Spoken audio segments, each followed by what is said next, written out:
have you on International Tit Bits on Atlantic Television Network. This is a show where we bring you news, events, and stories from across the world. Here we ensure that the real on-time news are packaged for the viewing pleasure of the people. And we will be looking at some numbers of stories today, but I won't be doing this alone. I have my co-anchor with me, Anita Obari. Thank you, Anita, for joining. Thank you, too.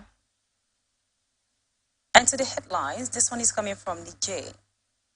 ECOWAS slam Niger transitions plan says it's unacceptable. From Sudan, Army chief makes face foray outside headquarters. And from Zimbabwe, police arrest dozen of poll monitors.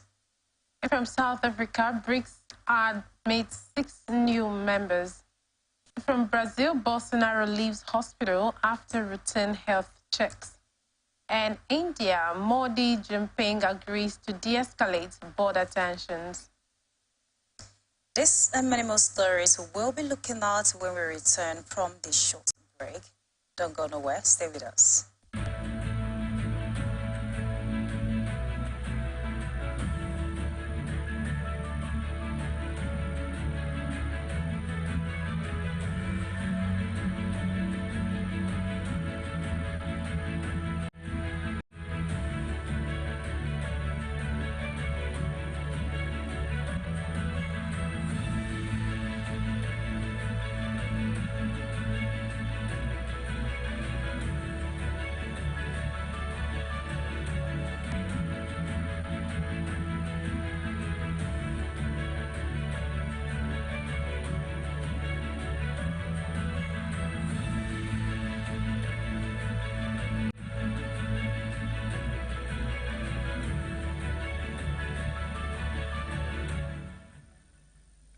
This is International Tit Bits on Atlantic Television Network, and now to our stories. The West African bloc ECOWAS rejected a proposal by Niger's munitions soldiers for a 3-year transition to democratic rule. Speaking to AI reporters earlier this week, the bloc commissioner for peace and security said it was unacceptable. The door for diplomacy with Niger's junta remain open, but the bloc is not going to engage in drawn-out talk which lead nowhere.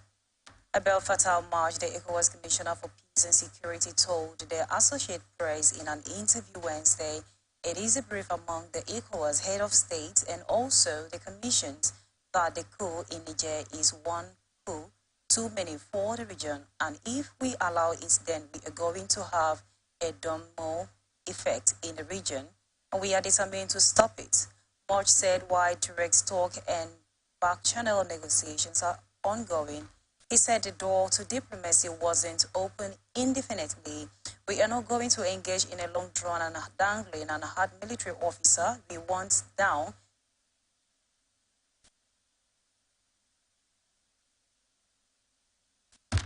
We went down the route in Mali, in Burkina Faso, and elsewhere, and we are getting nowhere, March said. His comment came after an ECOWAS delegation met the head of the military. Niger's military regime, General Abdulhamid Taihani, for the first time since the munitions soldiers ousted President Mohamed Bazoum in July after last week's meeting. March said the ball is now in the junta's court.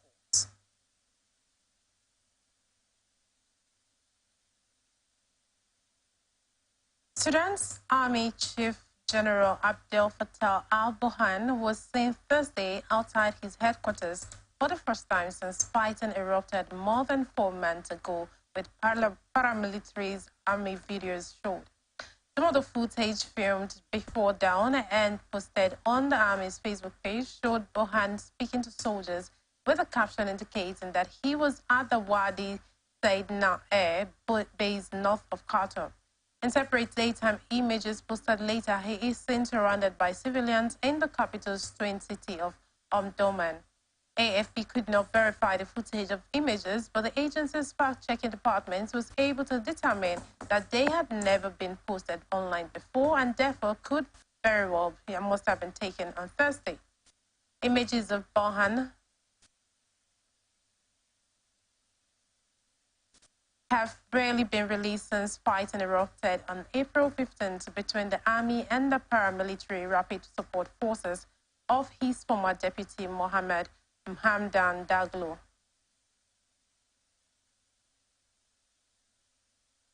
Zimbabwe's police said Thursday they had arrested 41 workers for poll monitoring group and seized their equipment, including computers, to tribulate the result of vote counting. Votes have been collected after widespread delay in the South African Union led to the extension of balloting to Thursday night at a dozen of polling stations. The arrest observers work with no credited monitoring organization, the Zimbabwe Election Support Network and the Election Resource Center, which deploy over 7,500 observers nationwide. Police spokesperson for StarTimes accused the workers of being involved in a subservient and criminal activities and coordinating the alleged release of election results by some civil organizations. The arrests made during raid on various locations, including a hotel, were criticized by the group Zimbabwe's lawyer for human rights, which says the workers were carrying out their mandate as accredited election observers. The spokesperson for the main opposition party, Citizen Coalition for Change, Charles Kwaramba, slammed a move aimed at barring observers from monitoring and broadcasting the truth about the election. The BRICS, Brazil, Russia, India, China, South Africa meeting at their summit in Johannesburg announced on Thursday a historic expansion of the emerging countries bloc with the integration of 6 new members, including Iran from January. Argentina, Egypt, Ethiopia, Saudi Arabia, and the United Arab Emirates are also joining the group, which aims to increase its influence in the world, announced South African President Cyril Ramaphosa. Chinese President Xi Jinping hailed his historic enlargement and predicted a radiant future for the BRICS. As a bloc's economic heavyweight, Beijing was in favor of this expansion, which was the focus of the 15th summit, which opened on Tuesday and ends this evening. No information was released on the content of the discussions, the support given all the criteria used in the strategic choice of the new entrants. Negotiations were conducted behind closed doors during a plenary session on Wednesday and at several bilateral meetings. Some 40 countries from all over the world had applied for membership or expressed an interest in joining. A sign of the growing influence of emerging countries on the world stage, according to the Club of Five, which produces a quarter of the world's wealth and brings together 42% of the world's population. Former Brazilian President Jair Bolsonaro has left a Sao Paulo hospital where he underwent a series of routine medical exams. His head said Thursday, Bolsonaro was admitted to Vila Nova Stars Hospital in Sao Paulo on Wednesday to assess his clinical condition, especially in the digestive system. His close to Fabio Gigantin said on his official account on X, a platform formerly known as Twitter. Bolsonaro is now heading back to the capital, Brasilia, Jaron Zetten said. Bolsonaro was undergoing several surgeries since he was stabbed in the abdomen on the campaign trail ahead of 2018 presidential election. A former right-wing leader left office at the end of 2022 after losing a re-election bid against Levis Inácia Lucia de Silva.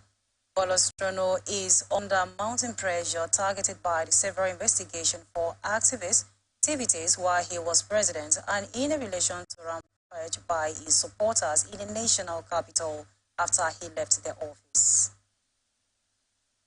India's Prime Minister and China's leader agreed Thursday to intensify efforts to de-escalate tensions at the disputed border between them and bring home thousands of their troops deployed there, according to an official from India's foreign ministry.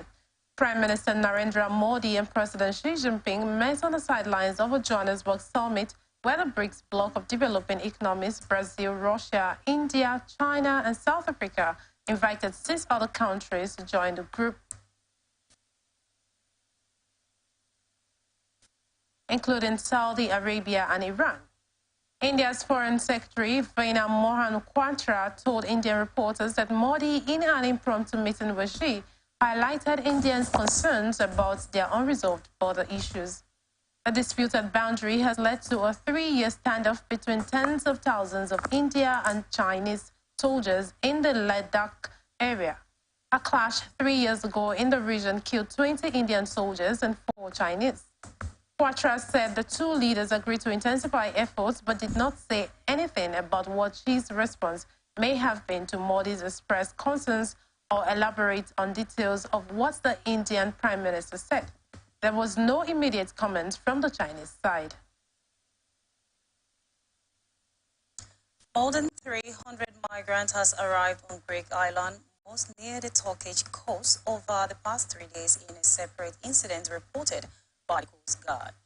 On Thursday, the Coast Guard said authorities has found 107 people the previous day on the island of Samos, Mykonos, and the tiny island of Rovish, lied in the Mediterranean off the southern coast of Turkey. Those were in addition to another 109 people who arrived Wednesday, the Coast Guard announced the same day in the island of Lesbos, Rhoda, Samos, and Santorini, while a further 118 arrived Tuesday on the island of Rhodas and Labos. Most were picked up near the coastline. The Coast Guard patrol boats from vessel provided by the smugglers or were taken to the migrant reception center. For decades, Greece has been one of the preferred entry points into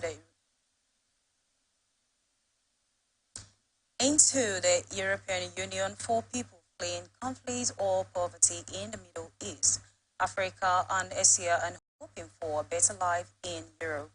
More than 14,000 people have reached Greece by land and the sea so far this year, according to the United Nations figure. That's about a tenth of a total successful Mediterranean crossing, most of which about 104,000 were to Italy, arriving Greece for whole of 2022, totaled 19,000. The chairman of the U.S. Senate Foreign Relations Committee said Thursday he will push to either end or extend the timeline of a legal clause that requires annual approval for the sale of U.S.-made weapons to Cyprus. New Jersey Democratic Senator Robert Menendez told a gathering of Cypriot diaspora in the capital, Nicosia, that ending or extending that year-by-year approval would enable ethnically divided Cyprus to have the long-range planning abilities for its domestic defense. I think we have to keep enhancing our military-to-military cooperation as well as our intelligence sharing, which has been extraordinary, Menendez said. Cyprus' geostrategic position and location is an invaluable asset to our collective security. The U.S. imposed an arms embargo on Cyprus in 1987 to deter an arms race in the region, but lifted the embargo in 2020 amid improving relations with the island nations while requiring annual approval for further sales. U.S. Secretary of State Antony Blinken last week approved exports, re-exports, and transfers of U.S.-made weapons to Cyprus for the fiscal year 2024, after certifying that the East Mediterranean island nation met the necessary conditions. The United States top general said on Thursday that Ukraine was likely to get F-16 fighter jets soon, and said its counteroffensive against the Russian invasion has been going slowly and had partial success. Chairman of the Joint Chief of Staff Mark Milley said it was too early to say whether the counteroffensive has failed. F-16s that is moving forward actually. So there's a training program in place and they'll likely receive F-16 in most two-instance future. Chairman of the Joint Chief of Staff Mark Milley said an executive interview with the journal's IMACA Public Service TV news channel. Ukrainian President Volodymyr Zelensky recently said he had received pledge from Denmark and the Netherlands to deliver F-16, saying They would strengthen Ukraine's air defense and help in counter-offensive against Russian forces. Mali said the counter-offensive faced heavy Russian reinforcements and many months to prepare minefield attacks, and dragon tank obstacles. In a very complex set of defensive preparation, the Ukrainians are fighting through. The United States on Thursday imposed new sanctions on Russian officials and groups over what rights organizations call the forced transfer of thousands of Ukrainian children since Moscow's invasion. The U.S. ambassador to the United Nations, Linda Thomas-Greenfield, announced the measures as she shared a Security Council session that coincided with Ukrainian Independence Day. Russia's campaign of cruelty continues to this day, she said. The United States will not stand by as Russia carries out these war crimes and crimes against humanity. The United States said it was imposing sanctions on 11 Russian individuals, including a number of children's rights regional commissioners, blocking any U.S. assets and making U.S. transactions with them a crime. The sanctions also targeted the Arctic summer camp in Crimea, which Russia seized from Ukraine in 2014 and annexed in a move not recognized internationally, and an alleged re-education camp for children in Chechnya. The State Department also said it will restrict visas to 3 Russians involved in the forcible transfer of children in Ukrainian territories under Moscow's control. For a decade, under 2018, China sought to recruit elite foreign trained scientists under a lavishly funded program that Washington views as the threat to U.S. interest and technological supremacy. 2 years after it stopped promoting the Thousand Talents Plan, MUS, investigation of scientists, China quite reproved the initiative under a new name and format as part of a broader mission to escalate its tech proficiency. According to 3 sources and knowledge of the matter and a report of over 500,000 documents spanning 2019 to 2023. A vibrant recruitment drive report in details by report for the first time of fabric impacts, including home purchase subsidies and typical signing houses of 3 to 5 million yuan.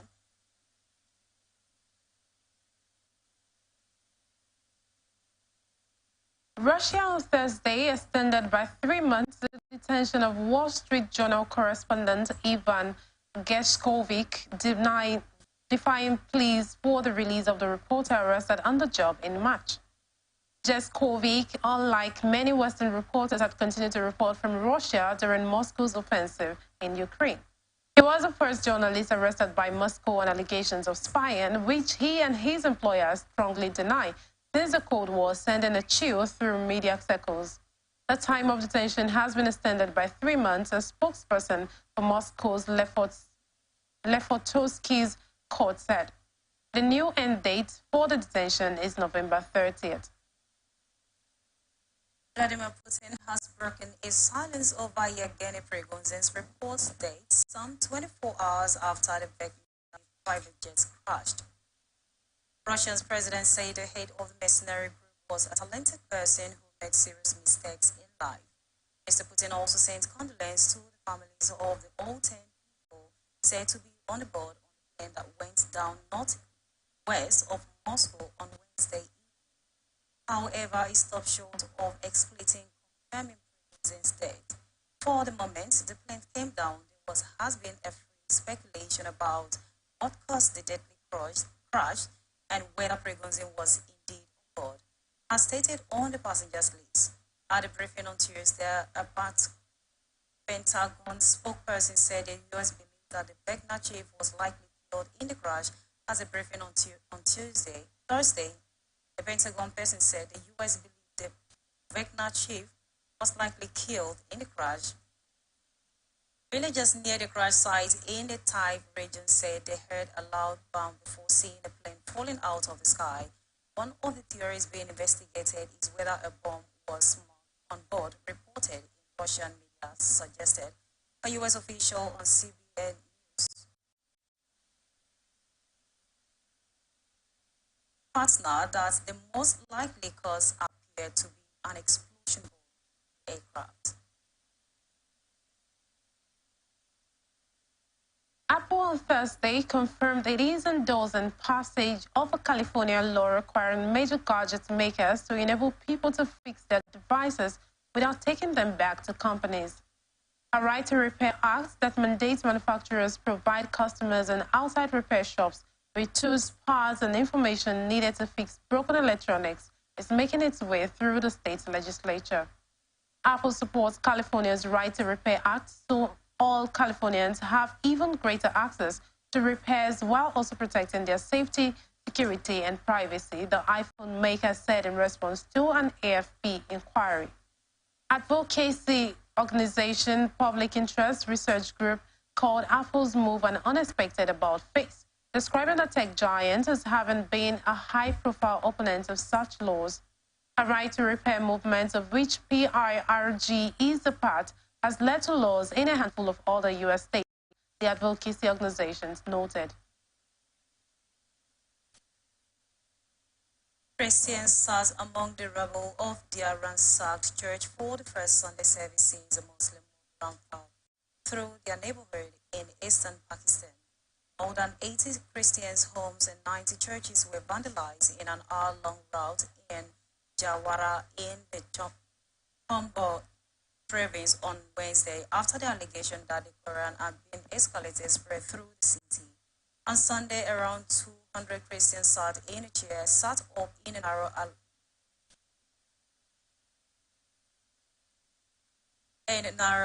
line alongside the main Salvation Army church.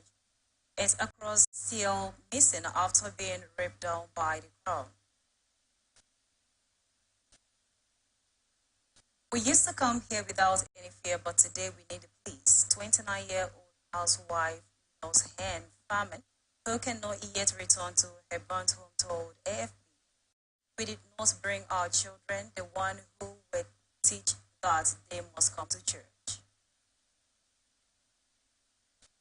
Russian supporters of Yevgeny Prigozhin gathered outside the Wagner headquarters in St. Petersburg on Thursday to pay their respect to the mercenary group's boss, presumed dead after a mysterious plane crash.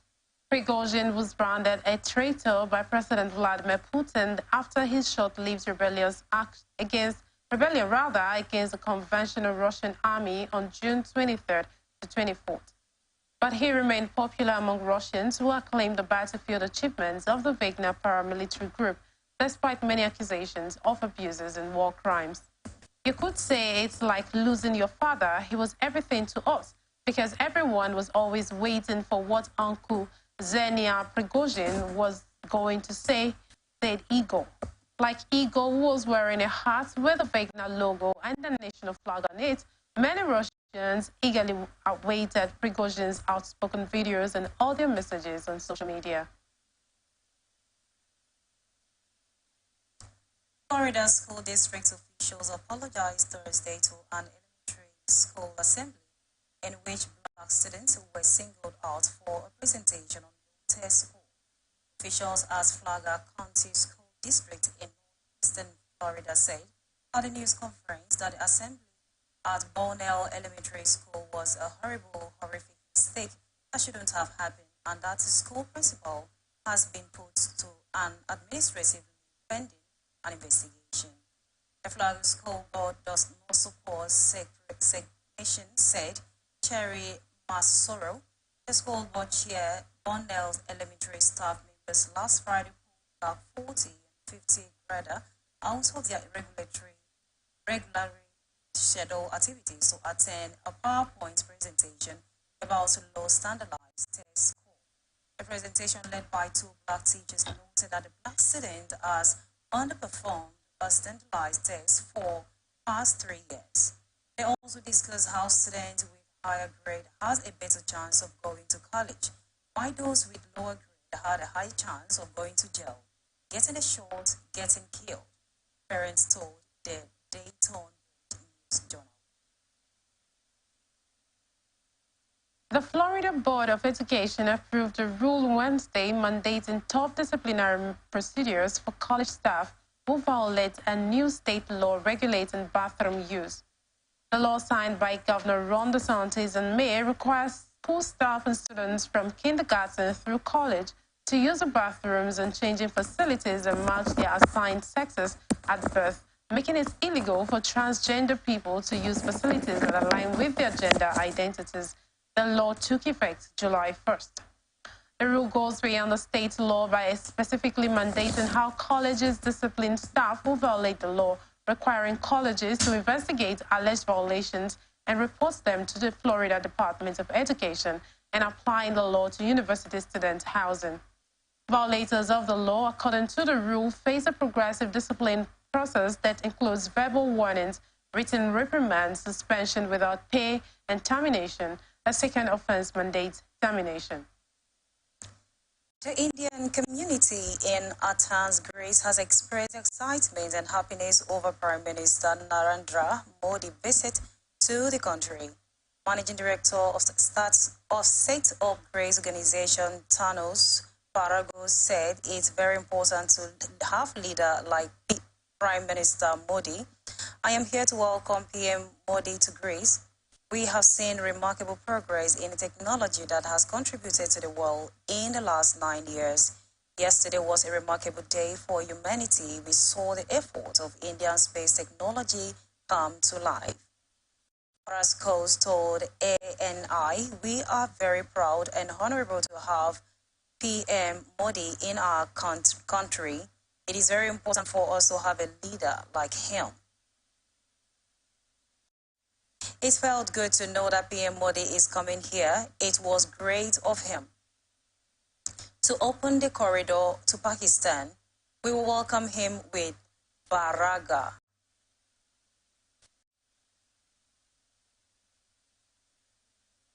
Indian-American entrepreneur Vivek Ramaswamy's popularity rating and online fundraising surged on Thursday, a day after the maiden Republican presidential debate. According to the Ramaswamy campaign, the 38-year-old presidential aspirant raised more than $450,000 US, with an average donation of $38 US in the first hour after the debate. The entrepreneur-turned-politician was being hit hard by three of his top rivals, former New Jersey Governor Chris Christie, former Vice President Mike Pence, and South Carolina Governor Nikki Haley.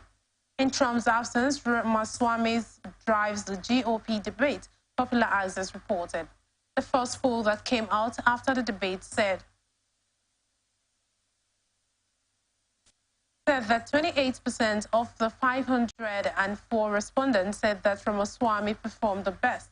He was followed by Florida Governor Ron DeSantis with 27% and Pence 13%. Haley received a vote of 7%. According to Fox News, Ramaswamy was the most Google-searched GOP candidate for the first Republican presidential debate.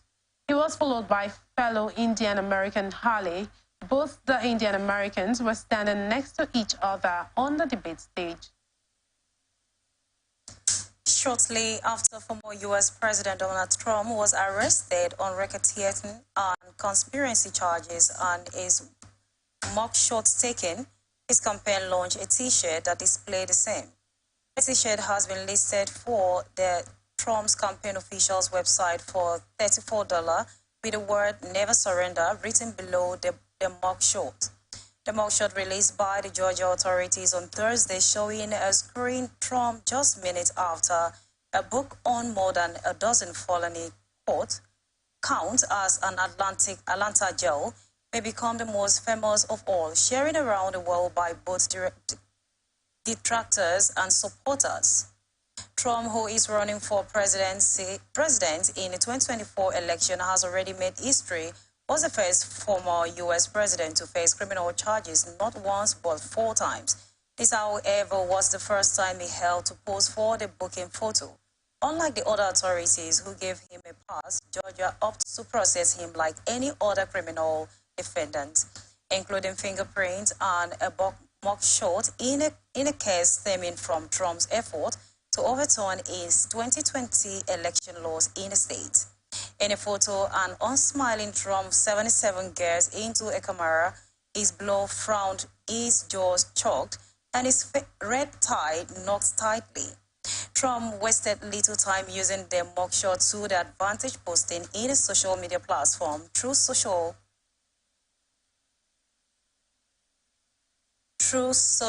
with a link to his campaign website where the photograph was promptly displayed with a solicitation for donations.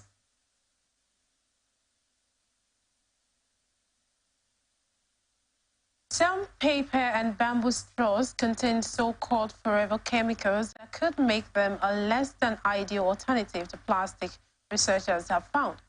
Scientists in Belgium recently tested dozens of straws from supermarkets, retail stores, and fast food restaurants in the country and found that the majority contains PFAS and a family of synthetic chemicals used in the manufacture of consumer products because they can resist stains, grease, and water. The researchers sampled 39 brands of straws made of paper, bamboo, glass, stainless steel, and plastic.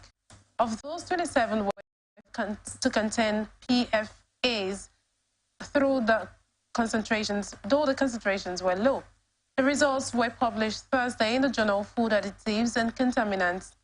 PFAS, an acronym for per- and polyfluoroalkyl substances, are often referred to as forever chemicals because they linger almost permanently in air, water, and soil. They are frequently detected in food wrappers, cosmetics, carpets, furniture, and textiles such as raincoats or workout clothes. This is International Tit Bits on Atlantic Television Network. A return after this break.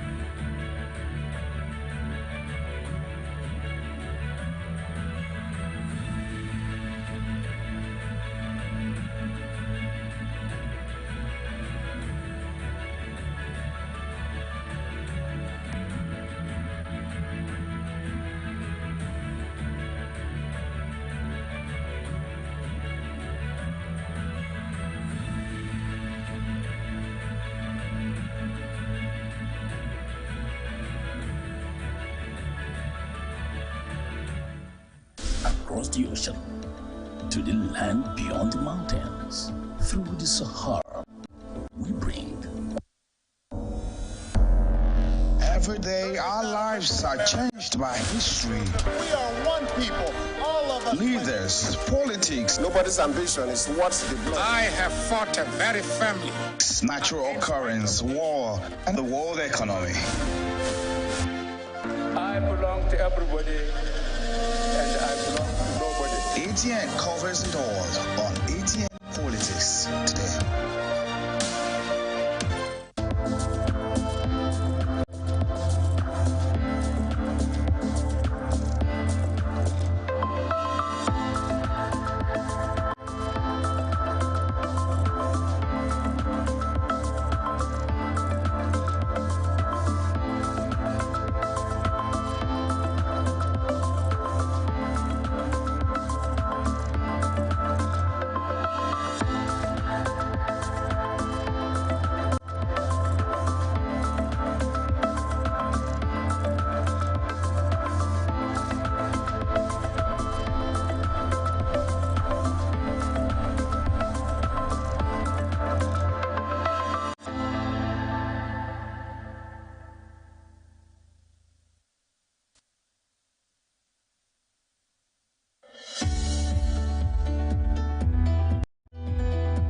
People into the country illegally. That is amazing. Honorable human trafficker. Honorable You are a human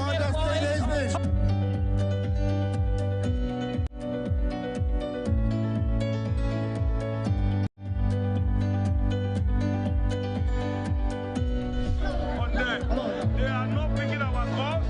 They made up their minds. I am the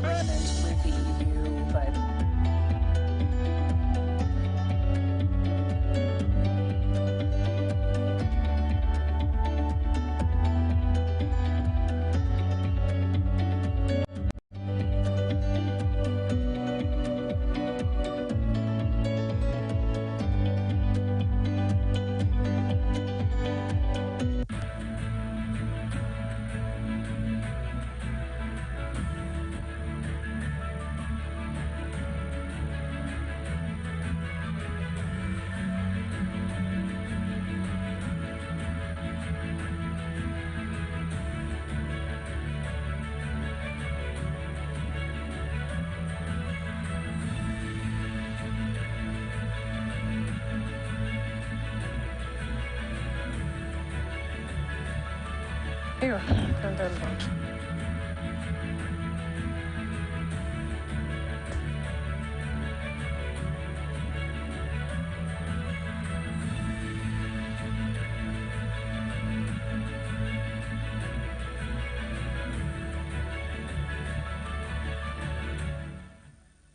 Welcome back. This is International Tit Bits on Atlantic Television Network, and now to the rest of our stories. A retired cop on set over his failed marriage opened fire at his wife and others at a southern California bar popular with drinkers, killing 3 people and wounding 6. Authorities says Thursday. Responding officers killed the shooter, who was identified later as 59-year-old John Swellen, by the Orange Court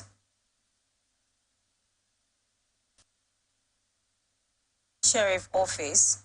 His wife was wounded but survived the Wednesday night attack, another chapter in Americans' gun violence crisis, which, according to an anti-gun advocacy group, has been nearly 500 similar mass shootings so far this year. Snoring, who retired in 2014 after nearly 30 years as a police officer, went into a bar looking for his wife, Mary, Orange County prosecutors said. He walked directly to her. Orange County Sheriff Don Bonds told reporters there was not a discussion, a dialogue, or an argument. He immediately fired upon her, striking her once. China's abrupt move to dismantle its strict COVID-19 regime, which unleashed the virus onto its 1.4 billion residents, could have led to nearly 2 million excess deaths in the following 2 months, a new U.S. study shows. The study by the federal-funded Fred Hutchinson Cancer Center in Seattle was taken from a sample of mortality data published by some universities in China and internet searches. It found an estimated 1.87 million excess deaths from all causes occurred among people over 30 years of age between December 2022 and January 2023, and were observed in all provinces in mainland China except Tibet. China's decision last December to end the 3-year zero-COVID policy, which includes mass testing and stringent and persistent quarantine lockdowns, led to a massive surge in hospitalizations and deaths that health experts say were largely unreported by the government.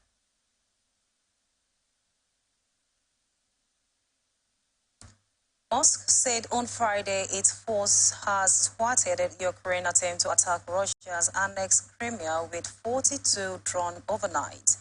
9 AUVs were destroyed over the territory of the Republic of Crimea. 33 AUVs were suppressed by the electronic warfare and crushed without reaching the target, Russia's defense ministry wrote on Telegram. The ministry did not say whether there had been any damage or casualties. Crimea, annexed by Russia in 2014, has been targeted by the Kyiv throughout Moscow-Ukraine offensive, but had come under more intense attack in a recent week. Kyiv has repeatedly said its plan to take Crimea back.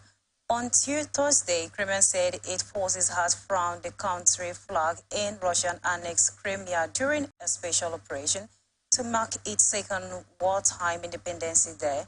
On Wednesday, Kyiv said it destroyed a powerful Russian 4T anti-craft system in the area, which is said to inflict a painful blow on enemy and defense.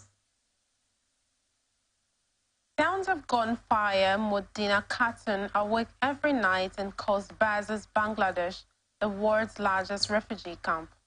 The fears of spiraling gang violence, they will make a widow of another Rohingya woman like herself with young children to feed. Ms. Khatun's husband, Bashar Ullah, became a grim statistic last June when he was shot dead after getting caught in the crossfire of 2 gangs at Cox's Bazar in southeast Bangladesh. That night, he volunteered to patrol the sprawling camp that Rohingyas have called home for 6 years now. Drug smuggling and human trafficking gangs have turned life at Cox's Bazar into a nightmare for the close to 1 million ethnic minority Rohingyans, many of whom crossed into Bangladesh from Myanmar in 2017 to escape a military crackdown. 48 people have died in gang violence as of mid-July, exceeding the 40 fatalities of all of 2022.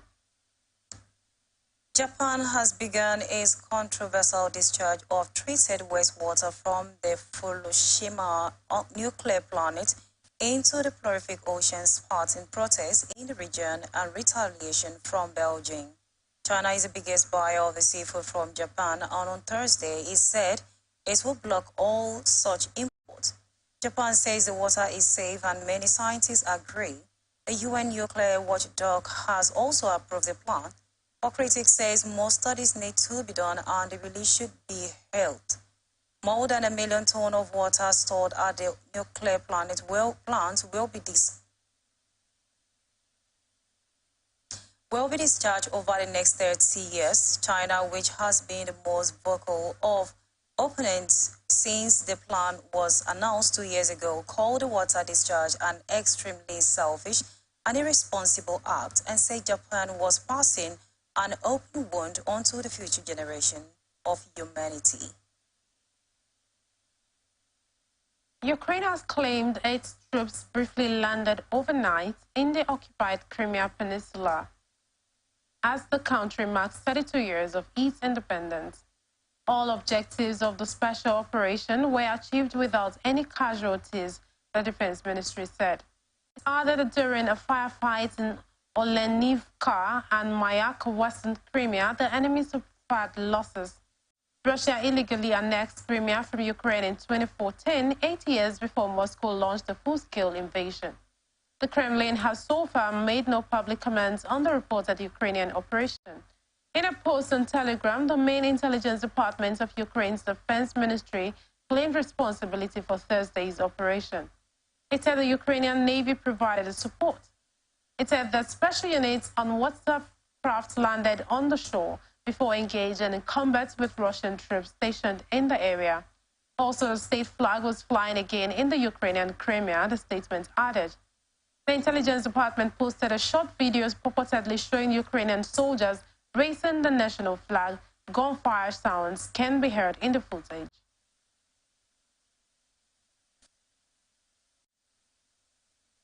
An 18-year-old has been shot dead in a southern French city of Miami's day after a boy aged 10 was killed by gunfire in an attack linked to the drug trade.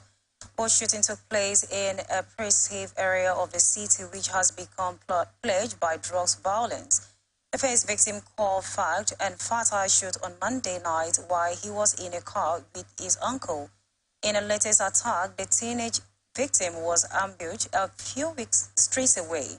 Local prosecutor Celia Grancy said it was a 10-year-old on misfortune to be in a wrong place at the wrong time. Shortly before midnight on Monday, Fad was shot just 10 meters from his home in a province.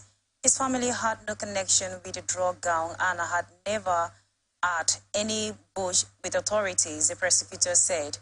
Police believe his uncle Renault Silioka has been wrongly linked to by the killers to another shooting.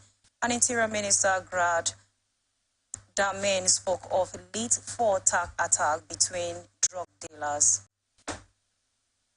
Former U.S. President Donald Trump has been released from bond after completing the booking process at the Foley County Jail in Atlanta.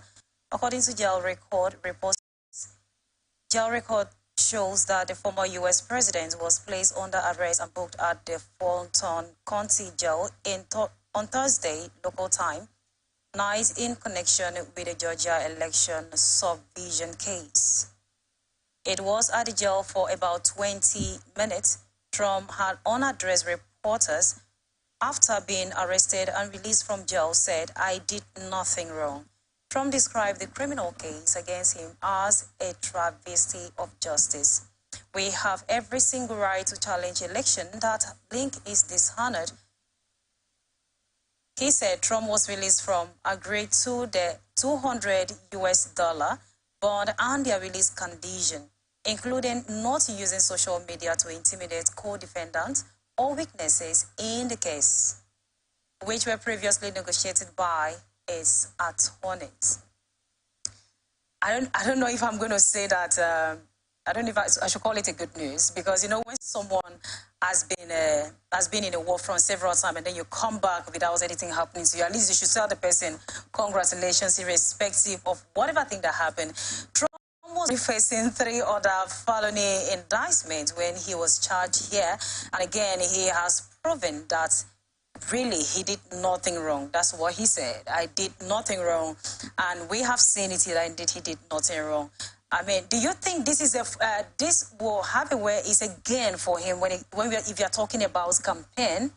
Because remember that it just this week that Trump is now should I call it a member of X account? He has not been in any media platform, and then yes, this is the very first time I'm posting a picture. That's why he's having a headline. So will you say that this is another platform for him to have more followers and also make his campaign more strong? Because that is what I'm saying here. Yeah, of course, have more followers, definitely. Make his campaign strong. In fact, even more definitely, because I saw the fact that while within the period that he was set to, there's this photo, I can't get what he was called right now, but he was set to take that particular photo to show that you've been sometime at the prison or something. And, you know, he used that photo to his advantage. I mean, turned it to campaign, and then they wrote on that it's never surrender. It's the spirit for me. I'm like, what actually surprised me? What actually surprised me, the fact that, you know, I mean, when he was being arrested, they're supposed to be like a cure, people supposed to get angry, but instead they actually brought out the T-shirts and started selling. That's the point. So when they say if life throws oranges at you, make orange juice from it. This is what he's really Trump making is. the juice. This is what Trump is. It's more like, you know, when they say pepper them, it's like, what exactly? We are doing this to him, and he's coming out even stronger. And I mean, I like his energy. If he was in Nigeria, maybe he would have been singing this song as it is sweet us. Really? That's what it is right now. That's what it is right now. But I like his energy. As for him being cleared, well, we'll still hope that the court is going to do justice to that. But they have also told him not to try to backlash anyone, just take whatever they have said, no offensive posts on social media and all of that. But the strength, the strategies, like he's been strategic about everything, and his team, they are really doing a very great job, because at every time when it seemed like he's going down, they just come up with this thing to boost his morale again, make people understand that, well, all of these are just witch hunting, like we would say in Nigeria, just to make sure that Trump doesn't go through with the elections. But now we stand there. Let's see how that goes. Anyways, well, we know he has missed the Republican debate. We don't know how well that is going to affect his elections, but let's see. It's the energy for me, and I think I really, really applaud that. It's okay. So away from this, let's talk about Prigozhin. I mean, as of yesterday, lots of persons are waiting for Putin to say something. Putin has not said anything. It's as if Putin's comment was really going to bring Prigozhin back. But as it stands now, of course, he has said something, and then he also sympathized with the family of those who died. But again, do you think this will have a way of diverting people's attention? Because as of yesterday, all fingers were pointed at him.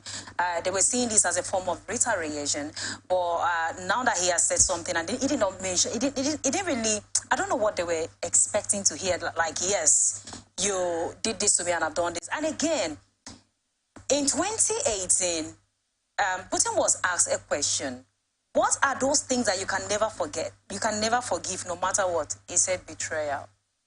And we know that Prigozhin betrayed him. And do you see anything, around all here? Because they asked him this question again. You know, the truth is, just like you said, everyone seemed to strongly believe that Putin is responsible. I mean, if you look at Putin's history, he doesn't forget, he doesn't forgive traitors. He has a way of going down with you, making sure that you are silenced for life. And that is what everyone is using to judge him. But I am going to say, let's just give him the benefit of doubt. Benefit of doubt because we know that there's been a series of attacks around Moscow. Benefit of doubt again because we know that championing the fight for Russia is Wagner. And Wagner, we are talking about Prigozhin, and he is a very strong ally to Putin. And so we know that Putin doesn't care who you are, but let's just give him the benefit of doubt because this is more like his hitman. If his hitman is off the road, what happens in the war between Russia and Ukraine? So let's just give Putin the benefit of doubt, look out for the details of the investigations, and then we'll know what's up from there. Anyways, like we say in the story, there has been a lot of, investigation is ongoing, and a lot of things are actually coming up. What might have caused the crash? So nobody knows about it yet. Nobody, even though people are still pointing finger at Putin, but it doesn't make any difference. So let's hope to know. To get the first-hand information when it comes out. This is a much we can take on today's show. Thank you so much, Anita. Thank you. That was amazing. It seems you have been in Ukraine before, the way you went about the whole stuff. I love Nigeria. Thank you so much. In case you missed out in any of the stories, don't worry. We have platforms for you to follow. I am Immaculata Jacob Irikana. You can join us on Facebook and YouTube at Atlantic Television Network, Instagram and TikTok at Atlantic TV Network 1, and Twitter at Atlantic TV Network. You can watch us live on our website at atlanticnetwork.tv. Do remember that peace and unity are the pathways to progress, and continue to stay connected till we come your way next time.